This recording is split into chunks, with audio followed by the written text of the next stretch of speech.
శ్రీకాకుళం జిల్లాలోని ఆమదాలవలస మండలం వెదుళ్ల వలసలలో దారుణం చోటు చేసుకుంది. ఓ కన్న తల్లి తన ఇద్దరు చిన్నారులను కత్తితో గొంతు కోసి చంపి అనంతరం తను కూడా గొంతు కోసుకుని ఆత్మహత్యకు పాల్పడింది. చిన్నారుల 3 ఏళ్ల భవాని 4 నెలల చాందిని మృతితో గ్రామంలో విషాద ఛాయలు అలుముకున్నాయి. ప్రస్తుతం ఆ మహిళ తీవ్ర గాయాలతో శ్రీకాకుళం జీజీహెచ్ లో చికిత్స పొందుతూ మృత్యువుతో పోరాడుతోంది. కాగా కుటుంబ కలహాల వలనే ఈ విషాదం జరిగిందని గ్రామస్తులు ఆరోపించగా భర్త వరంగల్లో వలస కూలీగా ఉన్నాడు.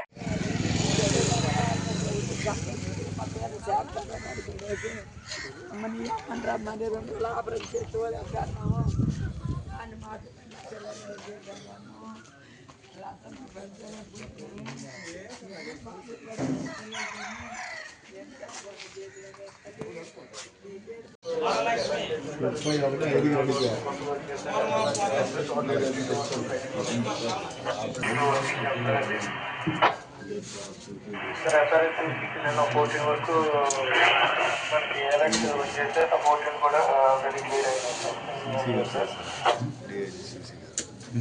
31/5